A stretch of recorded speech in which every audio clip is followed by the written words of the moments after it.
突然觉得我穿着这个衣服，在这个墓地里略显喜庆。这种结婚的方式简直太棒了！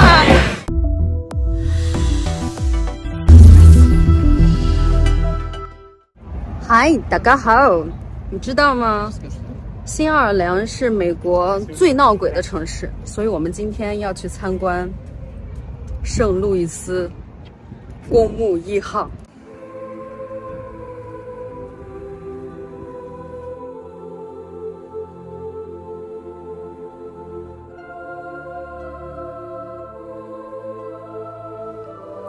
圣路易斯公墓1号不仅体现了丰富的当地历史，还散发着无法形容的神秘感。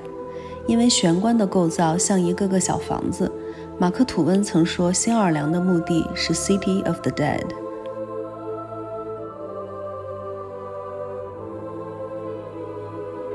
那因为新奥尔良的特殊的这个地理环境啊，它的地表下面都是沼泽，就为了尸体不被腐蚀，新奥尔良的墓地都是悬棺。你看它的所有的墓都是在地表上面的。曾经的殖民地大火在一夜之间摧毁了80%的城市，接下来的洪水和黄热病疫情也导致了大量人的死亡。这座公墓就是在这3场重大灾难以后的1789年建立的。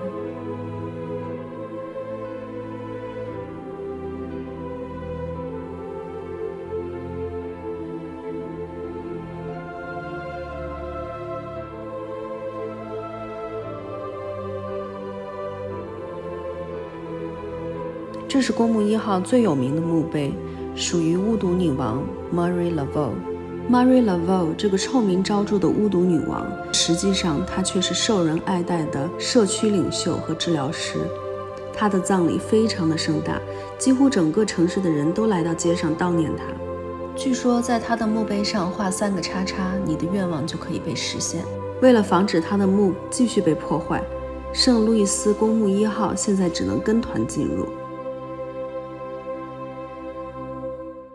那个巫毒女王的坟墓已经成许愿池了，很多人都跑过来许愿。除了历史上很多的名人安葬于此，好莱坞明星尼古拉斯·凯奇也将长眠在公墓1号。2010年，这个金字塔样式的墓碑被尼古拉斯·凯奇花了$61,000购买，作为他未来的 Forever Home。另外，他在2007年还花了$340万购买了新奥尔良 French Quarter 的 La Laurie 豪宅。虽然在2009年的时候，这座房子因为凯奇的债务问题已经易主，但是这座房子自始至终都被认定为全美国最恐怖的凶宅，因为曾经的女主人曾在这座房子里惨无人道的虐待杀害了几十名黑奴。2013年的美国恐怖故事 Coven灵感就是来源于这座豪宅，反正我当时看的是屁滚尿流。你能想象墓地现在成为了售票的景点吗？这老外好像不太在意这个，不太忌讳这个。我记得我原来在英国上学的时候租的房子，那房东一进门特自豪地打开我要租的那个房间的窗户说：“你看，这是墓地景，可美了。”然后我还在露天的墓地看过露天电影，就靠着那个别人的墓碑上看电影。哦，对了，如果你也想100年以后葬在巫毒女王或者是尼古拉斯·凯奇旁边，只需要花$4万就可以办到哦。1969年，电影《逍遥骑士》的一部分场景就是在公墓1号拍的。其中这个场景包括了因滥用药物引起的攀爬墓碑的疯癫内容，使新奥尔良总教区严令禁止了在墓地进行除了教育片、纪录片以外的任何电影拍摄。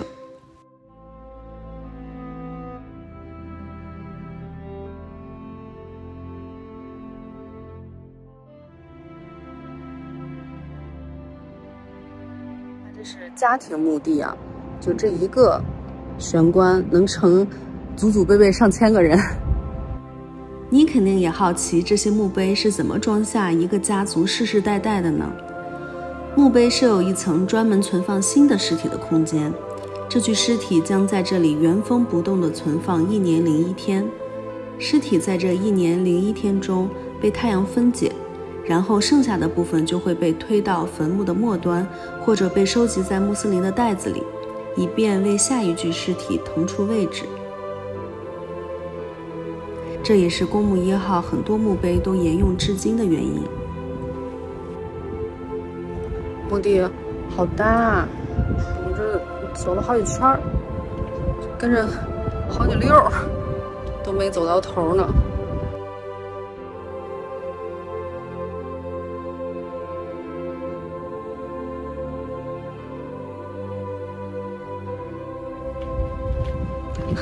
突然觉得我穿着这个衣服在这个墓地里略显喜庆。新奥尔良除了白天有这个公墓的 tour 以外，它晚上还有带你讲解巫毒历史，还有吸血鬼闹鬼的房子的那种 tour， 感兴趣的可以去参加一下，我觉得我就算了。French Market 去逛一逛，哇，这大阳光照得我这印堂发亮。Tasted when I drink, makes me hate myself.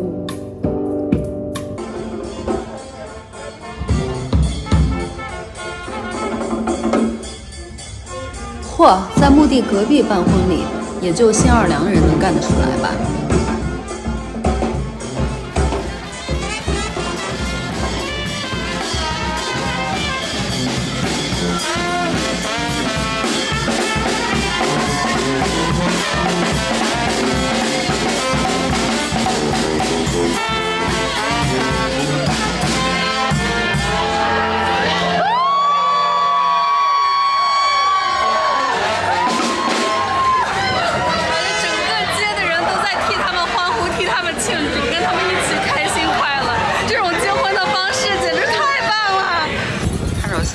这人家是有店面的，我那天怎么就整了一个最不像吉普赛人的算命的，感觉像个流浪汉给我算的。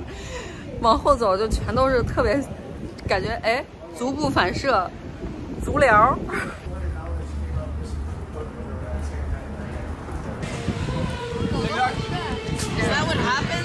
你看人家 Jazz 发源地，人家的工具箱，哦，这么漂亮的。3个10块钱，他们过节的时候就都挂着这个小豆豆、小珠子。巫毒娃娃，咱们的扎小人们做了是为了诅咒一个人，气大活好嘛，这不就是？你看哪儿都有 crawfish。哦，你看那些调料，那边那些调料。哇哦！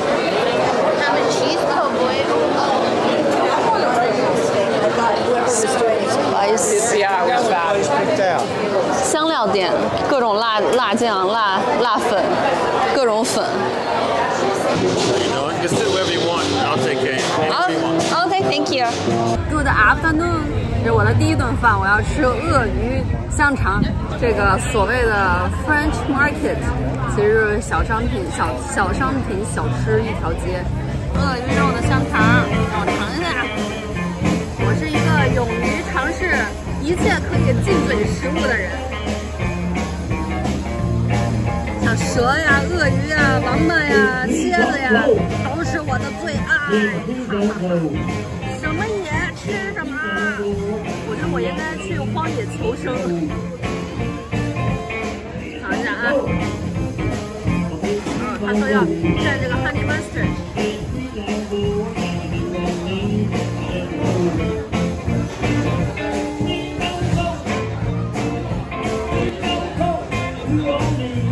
也有可能是因为这个音乐让我觉得它很好吃，但是味道还不错哎，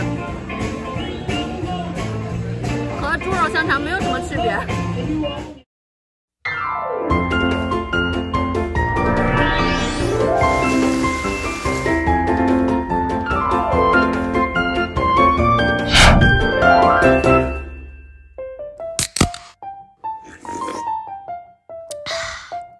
牛逼！